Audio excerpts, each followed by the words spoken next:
Kevin, you're simply the best. I just subscribed to your secret Sunday message. Shamala hamala and much love from Canada. It's the Call Kevin podcast. It's the podcast of your dreams. It's the Call Kevin podcast. Come and ask him things. Podcast Kevin with Call Kevin. Why, hello there. Welcome to another episode of Call Kevin. It's a weekly show where you leave me a message on my website, kevinjamesthornton.com, about whatever you want. Ask a question, tell me a story, and I listen to them every week and respond before your very eyes and or ears, depending on where you're watching / listening. Next week, you guys, I have shows in Albany, New York, Syracuse, where else? Hartford, Connecticut. The week after that, I'm in Bloomington, Indiana, Batavia, Illinois, although that one is sold out. My full schedule for 2025 is on my website, kevinjamesthornton.com. I would love if you came to see me in person. We'll have a great time. You'll eat some chicken strips. After the show, we'll take a picture. I'm actually thinking of doing this new thing of bringing a camera with me, like a nice camera with me. And at the end in the meet and greet line, yes, you can take a picture with me, a selfie with me. But then for those who want it, I think I'm going to take a picture of you with my nice camera and post a little gallery on my website. That's kind of an interesting experiment, I think. Maybe I'll start that next week in Albany, Syracuse, and Hartford, Connecticut. You guys, let's dive right into this week's messages. Here we go. Hi, Kevin. Love you. Think you're amazing. So, my best friend since the 5th grade and I adored Depeche Mode growing up, especially in high school. He even had a poster of them on his bedroom wall, and we would constantly play their music, and we knew all the lyrics, and we were just obsessed. Well, fast forward many, many years down the road, we went to see them live at Madison Square Garden, him with his husband and me with my wife, and it was magical and it was amazing. And gay. So I'm just wondering, who were you obsessed with artist-wise in the 90s? Thanks. That made me think of a story that happened in Madison Square Garden with a huge band that I have a memory of. I moved to New York City right out of high school in, I guess it was 91. I was class of 92, but I wanted out of there so badly. I went to night class so I could graduate early. So right after the holidays of 1990, is that right? Or 91? I don't remember. It was 1991. I moved to New York City, 18 years old, $400 in my pocket, and I didn't last very long. But I have one memory. I met this girl in the Village. Every Sunday, there would be these like flea markets, and they sold cool jewelry and things like that. And I would go down there and peruse the flea markets, and I met this girl. I cannot remember her name. This was so long ago. It's like some weird vintage movie I watched or something. But we hung out a few times. She was a wild child, and she took me to the Limelight a couple of times, the legendary techno dance club of New York City where all the club kids were. I didn't, of course at the time it wasn't legendary yet. But I went there a few times. Her name was Alicia. That just popped in my head. Is that right? I think her name was Alicia. And one Saturday she was like, "Do you want to go see U2 at Madison Square Garden?" And I was young and stupid, and for some reason I thought she just had a ticket for free to go see U2 at Madison Square Garden. So she was like, "We're going to meet at this place, and we're going to go see U2 at Madison Square Garden." So she shows up with another friend who was even more of a wild child, and she was like, "Okay, we need to go get tickets." And we start like walking around dark corners around Madison Square Garden, and all these like shady guys were like, tickets. I realized that we were going to scalp tickets, which at the time was illegal in New York. I think it might still be. Like, you could get arrested. And We bought some tickets. They were $80. I did not even have, I mean, that was like all the money I had. But at the moment, I was like, oh, shit, I thought Alicia was taking me to see you too. Here's my last $80. And then we get to the gate, and immediately, as soon as they scan our tickets, they were fake. They were fake tickets. We just bought fake $80 U2 tickets in 1991. And I couldn't believe it. My heart sank into my stomach. And Alicia and the other wild child, without even thinking twice, just hopped over the turnstiles and ran into Madison Square Garden. And I was way too much of a chicken to do that. They didn't even look back. I was like, okay, bye. And I just turned around and went home. And then the next day, Alicia calls me with a hoarse voice. And she was like, Kevin, we met you too. Apparently, they just like worked their way down and found some empty seats. And they were sitting next to this older couple. And the older couple, after the opening band played, which was the Pixies, turned to Alicia and they were like, do you want these? That was our kid on stage and we're leaving now. And they were backstage passes. And Alicia and the other wild child went backstage and hung out with Bono. Well, I cried at home. Hey. Hi. So I am about to be 40 and I'm just discovering that I want to be with women. And I've been married for 8 years and together for 10 to a man. We have 3 kids. Send help. Oh. Well, bye, kids. No, I'm just kidding. You know, that's a tough scenario and probably common. So tread carefully. You know, are you unhappy? Are you bisexual? I don't know what to do in that scenario, but you know, life is a tricky thing. Take care of your heart. Take care of your kids' hearts. Take care of your husband's hearts. Does he know? Does he know this? I can't say anything about that. That's wild. I'm sorry that you have to face that. As do many people. Tread lightly and be kind to yourself. Hey, Kevin. Hi. My name is RJ. I hope you're well. I'm calling because I'd love your advice on creative burnout. I am just about to enter my 30s, and I've been making a living pretty much all my life touring and performing music. Building up my days to be surrounded by, playing shows and collaborating with other musicians and recording and teaching students. And in the last couple of years, I'm just feeling, I'm seeing a decrease in my productivity and my output. And I feel myself losing the excitement for it all in the day to day. So let me know if you've ever gone through that. Thank you. Your productivity and output, my, what poetry you weave about your art. Productivity and output. Now, hey, if I could go back and tell my younger self something about my productivity and output, it would be to keep falling in love with the art over and over again as much as you can. And maybe if it is possible, to shift your perspective away from the idea of productivity. When we're talking about music or whatever your form of art is, I think for a lot of people, there's sort of a crisis that happens in your late 20s. I think you just said you're about to turn 30. For me, at like 28, 29 years old, I started feeling like I was out of time. And I think a lot of people do. It's sort of like the beginning of the end of your youth, and you start realizing maybe all the things you thought were supposed to happen by 30 haven't happened. Maybe you're starting to question your life choices. What have I done? Did I make a mess of this? Or if you're getting burned out on something, it's because it's becoming work. It's becoming productivity. Gotta fall in love with the music over and over again.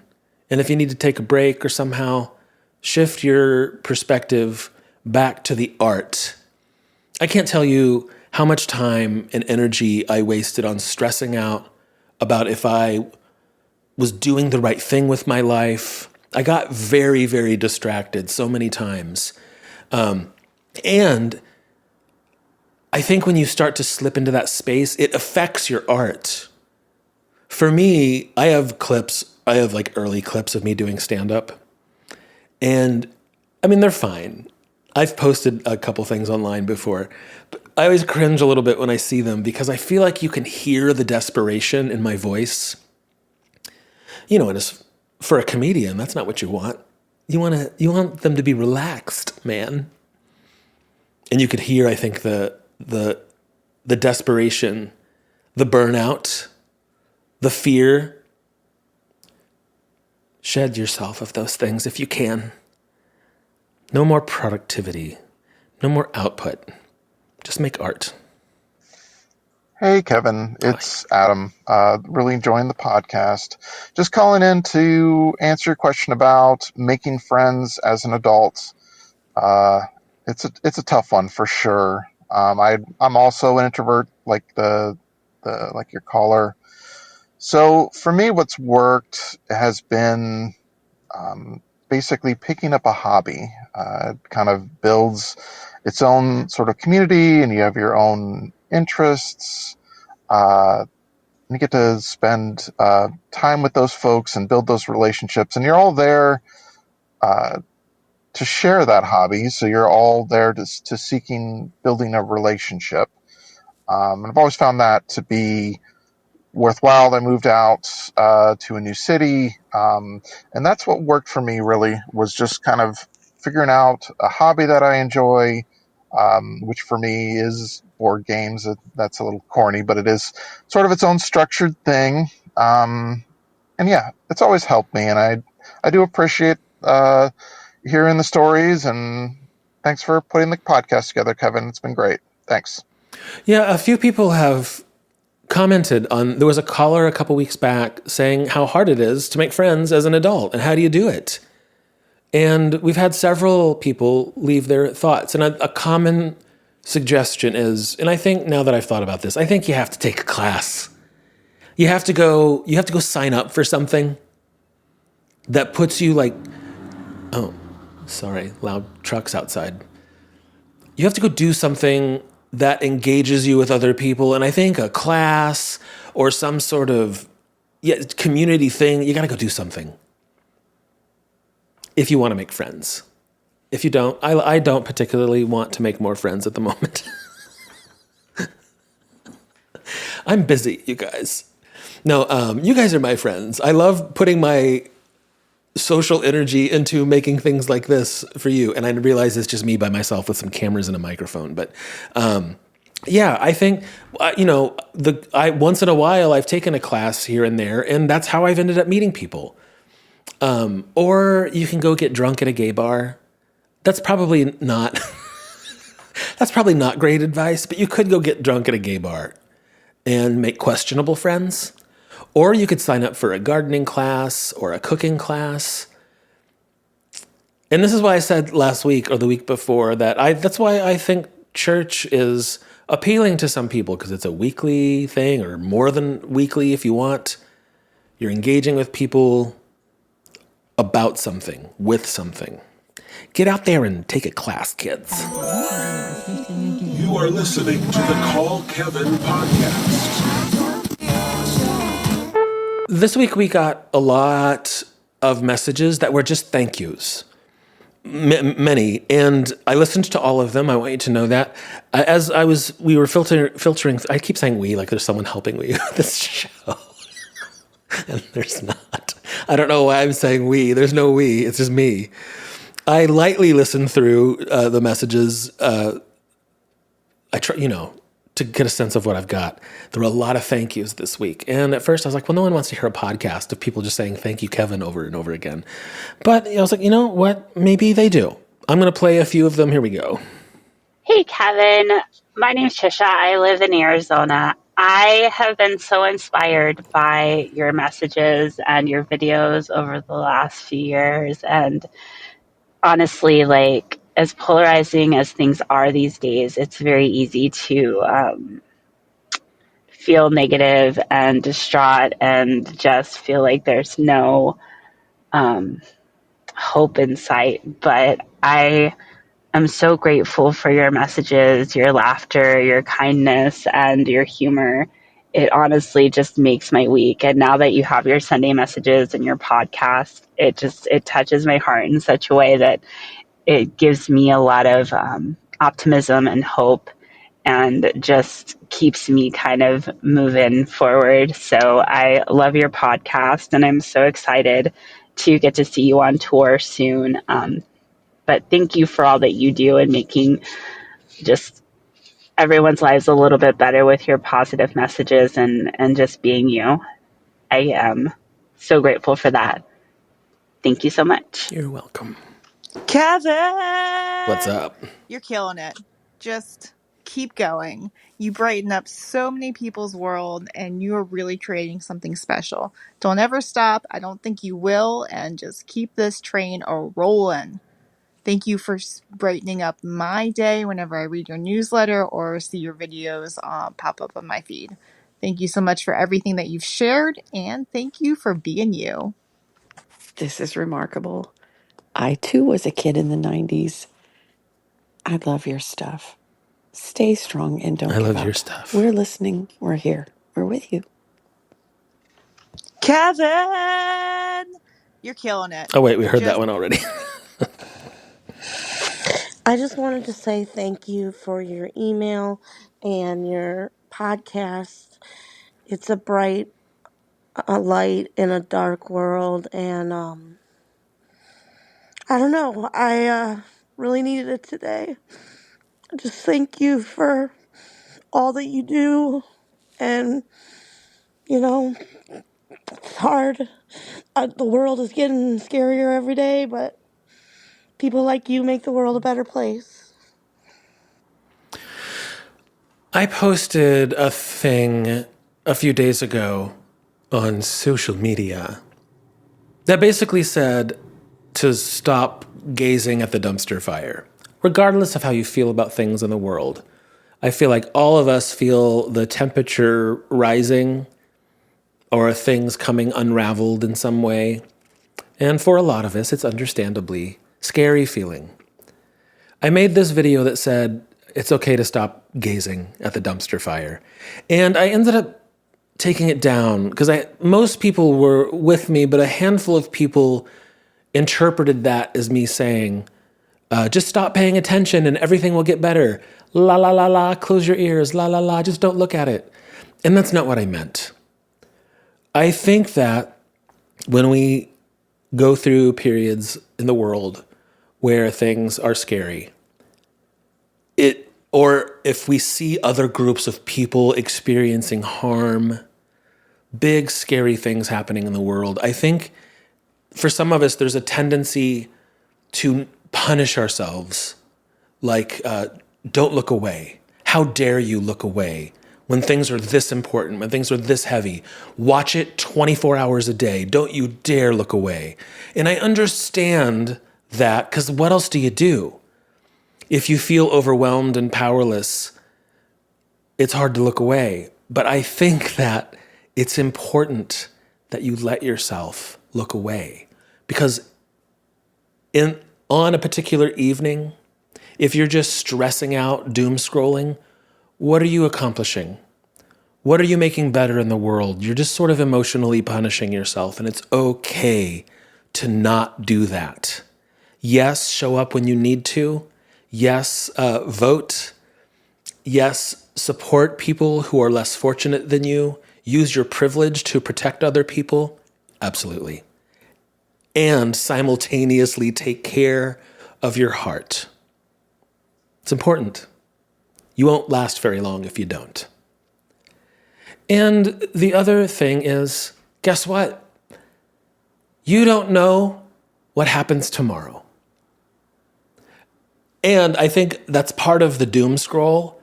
Or I've had people tell me they have the news playing in the background of their house all day.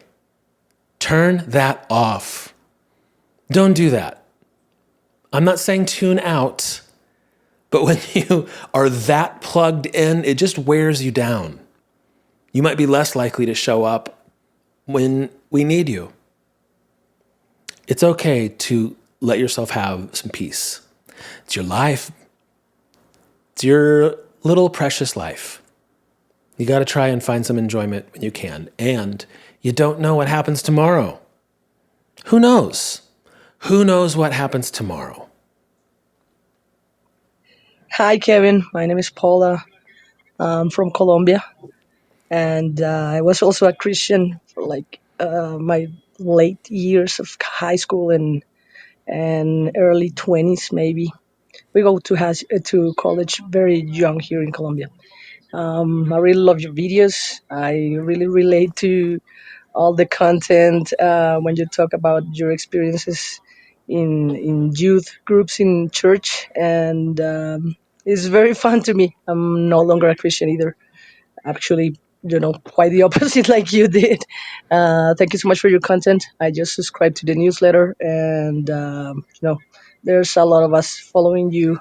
I'm mostly on Facebook. I don't like the other social networks, but I'm right there.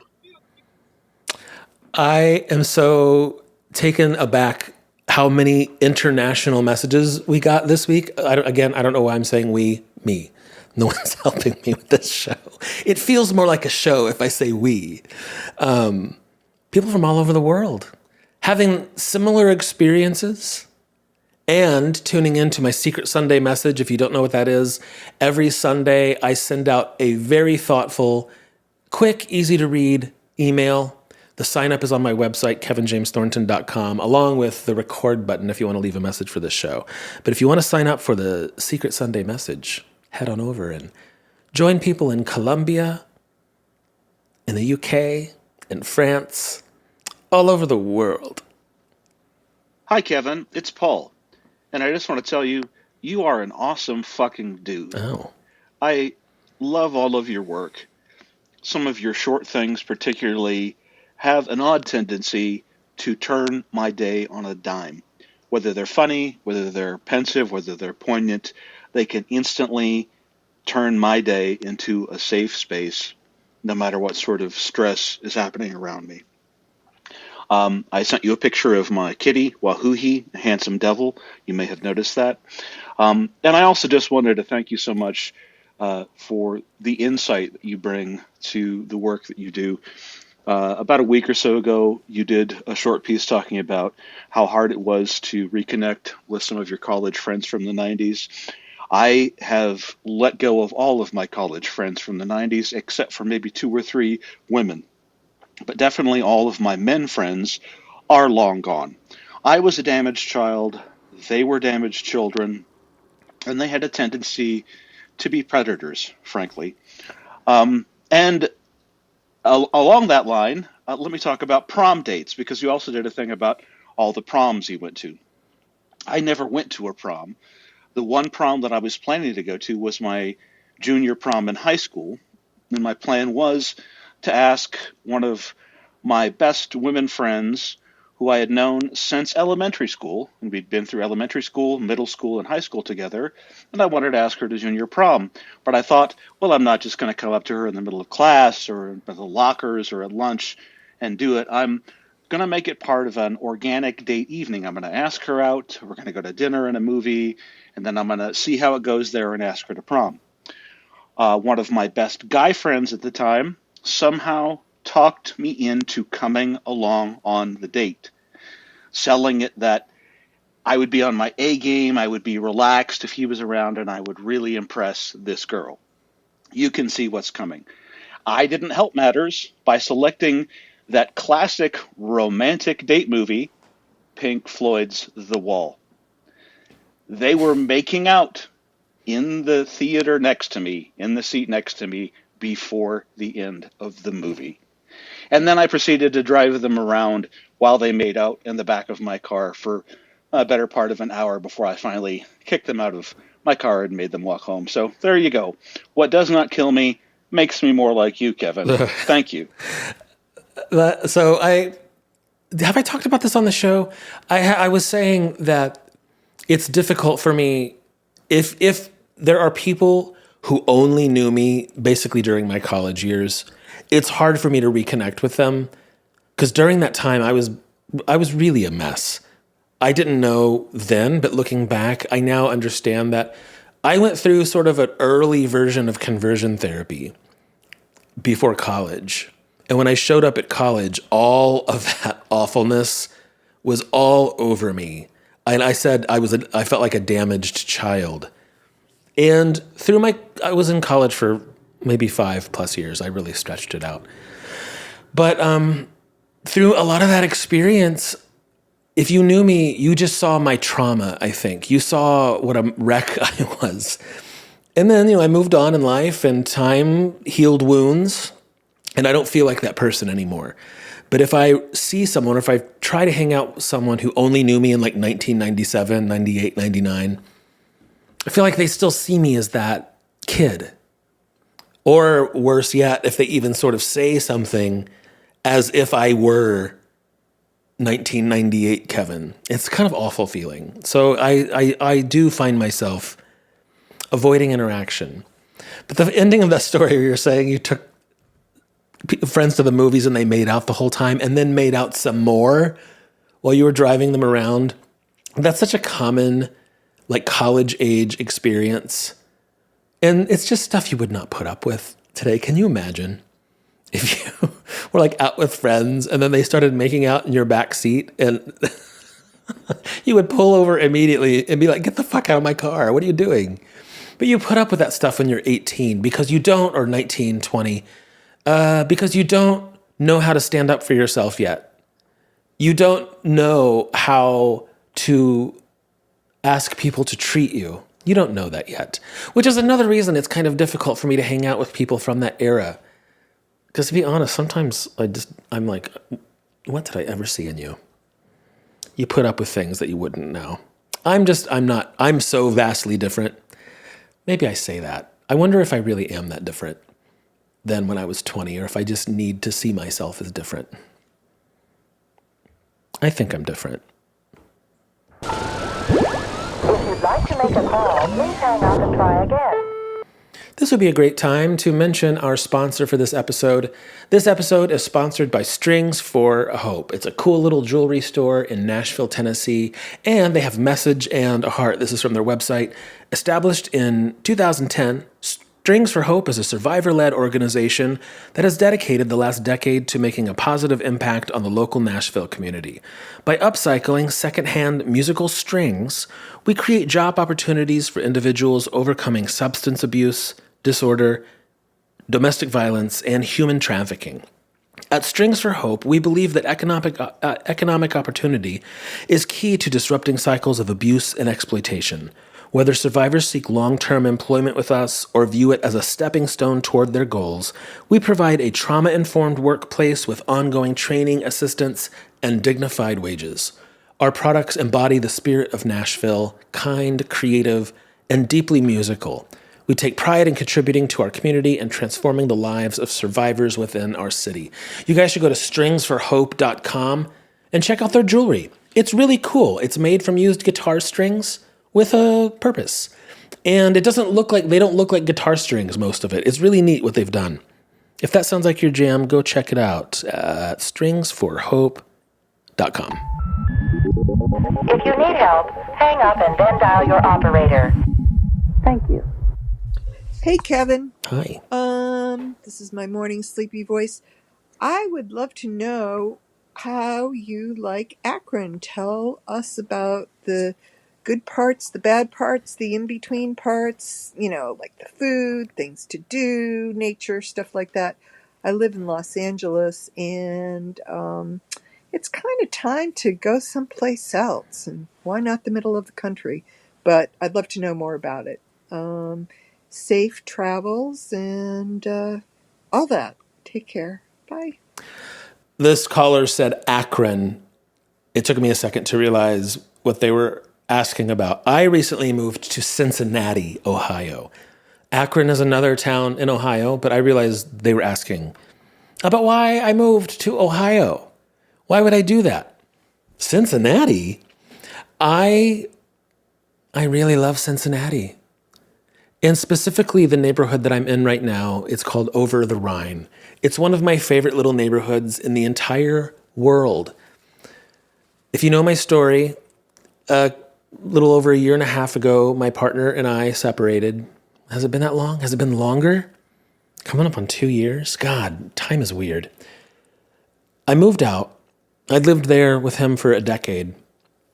And I moved out, and I was living with him in Nashville, Tennessee. And I have wanted to leave Nashville for a long time. That relationship was keeping me there. My cats were keeping me there. And then I moved out. We decided it was best for the cats to stay with him. And I would go somewhere else. And I spent months. I was like, I'm really going to take my time. I don't exactly know where I want to go. I was on the road all over the world last year. I had shows in London, in Paris, Berlin, Helsinki, Stockholm, Dublin. And while I was over there for over a month, and at some point during that trip, I was like, maybe I don't even want to live in America anymore. What if I stayed here? I first looked at Paris. I was also looking at the UK. And I started leaning toward the UK because there's a ton of comedy clubs in England and throughout the UK. So I was like, well, you know what? I could keep doing shows here in a way that I probably couldn't in France. Like the French don't really do stand up like we do, or like the UK does. Anyway, a bunch of stuff happened. I could talk about it for an hour. It's a different show, I guess. But instead, I moved to Cincinnati, Ohio. I also looked at New York, Los Angeles. I was like, I could go anywhere. I could start over and do anything. And ultimately, I kept coming back to this neighborhood. If I had some time off, I'd come back to this neighborhood and get a hotel room or an Airbnb. It's small. It's super artistic. The cost of living is better than like New York or LA or a larger city. And I was like, you know what? My life is on the road. I travel and do shows for a living. And when I have some time off, I just want to come home and hide. And maybe would rather be in a tiny little arts neighborhood with an easy to maintain house. And that's where I am now. I found a little place by one of the most beautiful parks in the neighborhood. It was in my price range. It checked all the boxes. So Over the Rhine, if you're in the Midwest and you want to take a little trip, come to Over the Rhine. It's a beautiful, historic, quirky neighborhood full of restaurants and little indie theaters. It's super cool. I love it here. Hi, Kevin. This is Kate from the countryside of Lyon, France. But originally, I am from the Pacific Northwest in the United States. And I just want to say, first and foremost, thank you for everything that you do and bringing a smile to my face. Yeah, it's really refreshing to listen to you at times, and you make me laugh and feel heard and connected, and that's enjoyable. A couple of things that I wanted to reach out to you about. Number one, I do understand that you came to Paris last year, but could you please come back to France? More specifically to Lyon. It's a beautiful city. It is the second largest city in France, full of art and culture, and as well as a lot of English speakers, both native and as a second language. And I think that you would be very well received here. If you want to have an evening in the French countryside, we would even host you. Why not? You know, that's funny that just came on the heels of what I just said. I was so taken by Paris, and I know this caller was talking about a different city in France, but I had always wanted to go to Paris. It was sort of one of those bucket list places. In school, I studied French. That was one of my electives. And I've always just had this sort of fantasy about going to Paris. And I had a show there last year. And it was at the very end. That was the last stop of the European tour. And I gave myself 3 extra nights at the end because I'm like, I'm not going to Paris for one night. I'm going to stay there for a few nights. And I found this lovely little room called the Hotel Dame des Arts. And it was maybe a couple blocks away from Notre Dame. And the rooftop view from this hotel, you could see Paris stretching off in all directions. You could see the Eiffel Tower. It was just magical. It was like everything you think it would be. The food was amazing. The building, it looked like a movie set. Like it was just like old Paris-y looking buildings in all directions forever and ever. And I just loved it. And so that was the first moment. So I knew I was about to take a break to write my book. And so I had a little bit of money from that. And I was like, what if I took my break here in Paris? Oh my God, what if I stayed in Paris forever? I looked into it. I love France. I love what I've seen of Paris. I'm sure other cities are a lot different. So yes, I'm coming back at some point, even if it's just for more shows. I love travel. I love seeing different parts of the world and how people think and believe and act and what makes people tick and happy in other places. I'll be back. Kevin, it's Finley again. I'm back because I think I kind of copped out on the answer about like the differences for all the genders coming out. And I think if you were a gay guy when it was the 90s, it was very hard. Like you were exposed to threats of violence, if not direct violence. Whereas perhaps women, although not in my case, I know that I was born in 1992 and I was still exposed to a lot of violence for coming out, but that was just my family trauma. But I think at a societal level, when you're a gay guy and you realize, hey, I'm not going to conform to these stereotypes of wanting to have sex with women all the time, that forges your identity. You then have to realize, oh God, like, I have to become who I am now. It's quite confronting, I'd imagine. Whereas for women and girls, we're told all of our lives, you're going to be a bride, you're going to be a wife, you're going to have babies, and that's your future. And it's incredibly difficult to then go up against all of those expectations that are set for us, because that's what society has wanted for us for millennia, is just to be that, and to be our whole reality defined by our relationships to men.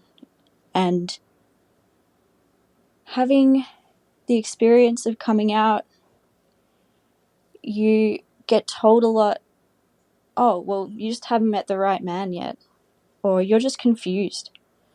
And so you really need to be sure of the facts. Like, no, this is who I am. You need a lot more time to work out, like, what your reality is, and to go up against the reality everyone else has constructed for you. So I think that might be the difference. Do you ever get asked that? You know, have you ever been asked, oh, you just haven't met the right girl yet? Anyway, I think that's it for me. I'll let you know if I'll be back. Thanks again. Bye. Oh, so no, people don't ask me that anymore. They did when I was younger. I mean, I think that'd be mildly absurd to say to a 51-year-old man. It's absurd to say to a 20-year-old person, too, as well. You know what this whole thing is about? And I think the world is so sensitive about sex and gender. And it's like the thing that will get people riled up the most. When someone says, oh, you just haven't met the right guy yet or the right girl yet, it's because people are selfish and all they can see is themselves. Like empathy, I think, does not come super naturally to a lot of people, or it just isn't very nurtured within them to imagine what it's like for someone who's not them. Imagine what it's like for someone who has feelings that are not your feelings. Just most people aren't operating on that level. So when someone's talking about their sexuality or their gender and they feel they're having different feelings and they're trying to express different feelings, a lot of people just can't handle it. They short circuit. because it sort of makes them reflect back on themselves in a way that they don't want to. You know? You haven't met the right guy. You haven't met the right girl. They, rather than just saying, interesting, that's not how I feel. Can you tell me more about that? It would be like, this is, when I was younger especially, I can't tell you how many times an older, usually like male pastor-ish person in my church, in my community, when I first started expressing that I was struggling with my sexuality, is how I said it in those days. So many straight dudes needed to sit down and give me their 2 cents on something they knew nothing about. But they weirdly put a whole lot of thought into it, apparently. You know, it's like if someone from France came to America and was like, hi, I'm from France. And then the Americans were like, oh, let me tell you all about France. And the person from France is like, well, you don't need, I'm from France. And the Americans are like, I know, we've watched so many YouTube videos about France. We're going to tell you all about France. And the French person is like, okay, that's great, but I'm from France. Like, let me tell you about France. And people don't do that. They're just kind of in their own thoughts and their own world. Am I getting way too abstract right now? Probably. What else? Oh, you know what? This is a perfect time for a dance break. Dance break in your car, in your office, where you are. Dance break, move your booty, break it down like it's your duty. Dance break. Dance break. All right. What else do we have here, kids? Have I gone through all the calls this early? I need to stall for a minute. Let's do one of these. You are listening to the Call Kevin podcast. Kia ora, Kevin, and greetings from New Zealand. My name is Lucy. I'm originally from the UK, which is why I don't sound like I'm from New Zealand, but I have been living here since 2010. I live in the far, far north of New Zealand, so I'm like out in the middle of nowhere. So I'm wondering if I might be someone who is one of the most remote fans of you and your podcast, and I stumbled across you in social media not that long ago. So I'm a relatively new follower, and then ended up down the rabbit hole of watching lots of your material, which I think you're brilliant. And then, yeah, your website, and I've signed up for your email as well, of course, which I love. So, because I'm ahead of you, I actually get your email on a Monday. I'm already at work. So it's actually a really nice way to kind of start my work day, is to have a little read of your email. So thanks for that. But yeah, I just wanted to say thank you for just being the beautiful human that you are. And the more I listen to your material and just hear more about you and who you are, I'm a little bit younger than you, but I cannot believe like so many parallels and similarities to your story. I was also a theatre kid. I loved theatre. I studied theatre, trained in it, worked professionally as a performer for a long time before I ended up living in the middle of nowhere. But I also grew up, I was in a fundamentalist kind of church background, and I only kind of got out of that. I started the deconstruction process, as they call it, probably about 7 years ago, and it's been a long drawn out process, but just realizing more and more just how damaging that whole experience was. And I was listening to your last podcast, and one of your callers called in and said about, asked you about what you thought about children being exposed to religion like that. And I was one of those kids, and I can see the positives, but I've also lived the negatives. And I've got 2 kids now, and I'm not bringing them up in the same way that I was, because much like that caller said, the caller from Finland, that lovely lady, she was saying about how it was really fear-based, and I agree, for me it was too. And like you were saying, of course, that isn't everyone's experience with religion, but it certainly wasn't mine. It was all about control. And I'm actually now, although I am still involved with performance and stuff, I do social work now and therapy stuff. And I'm a big believer in it's so important if that has been your experience and it's still having an impact on you. As does all trauma, from childhood have an impact on us as adults. But yeah, I'm a big believer in you. Please go and see a therapist. Find a therapist who is not only trauma informed, but specifically is informed about religious trauma and spiritual abuse, because those two things are very real and very impactful upon us and hugely damaging. And when you're coming out of any sort of group like that, you have to actually come to a point of viewing it like you're exiting a cult. And okay, it may not be quite as awful as some of the real obvious in your first cult, but at the end of the day, it is still a high control group which is driven by fear. And it's so important to actually realize that. And more therapists are kind of getting on this now, and they are going on training specifically around cults, religious trauma, and spiritual abuse, because unfortunately there are so many people who are being or have been impacted by it. So I just wanted to say that as someone who that's been my lived experience, and now I'm one of those people who's trying to kind of help others. Please just do that. Just shop around, find a therapist that's right for you, because some of them are a bit clueless about that particular struggle, but find one who is right for you. I think really good advice about therapists is view them like mechanics. You don't always go with the first mechanic that you find. Sometimes you try them out and go, oh no, they weren't great, and you shop around and find another one. And it's like that with therapists. They're a good therapist, they'll be all right with that. They'll understand that. They might even suggest someone else for you. So yeah, I just wanted to put that out there and say, yeah, please do get the help that you need. And also to you, Kevin, I just want to say thank you. Thank you for being the beautiful soul that you are. All right. Oh, God, that's nearly 3 minutes. I'll go now. Okay, kakite. That's goodbye. Bye.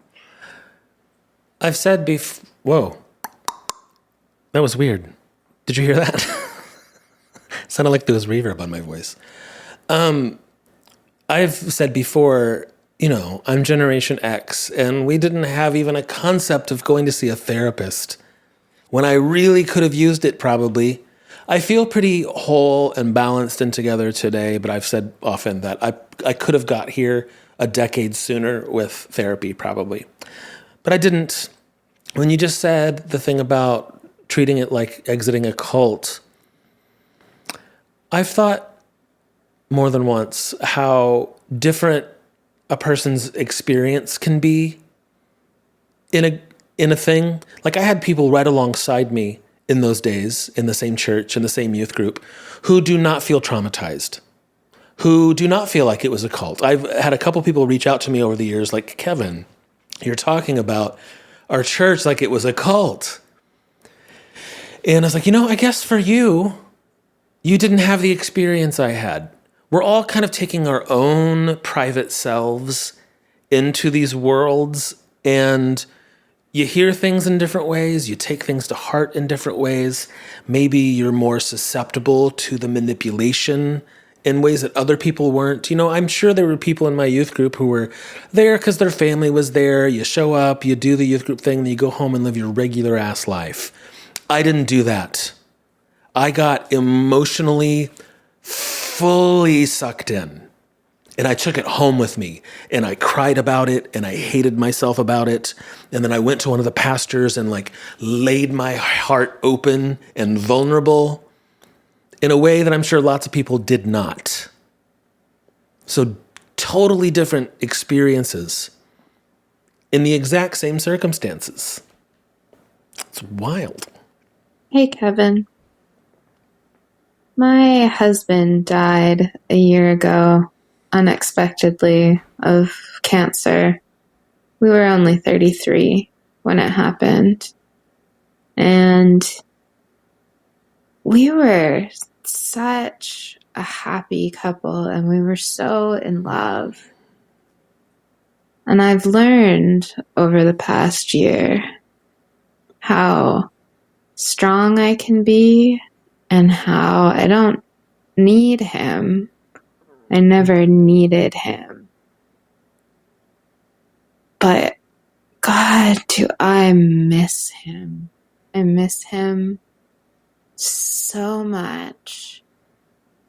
And so I thought maybe you could tell a story about someone you miss.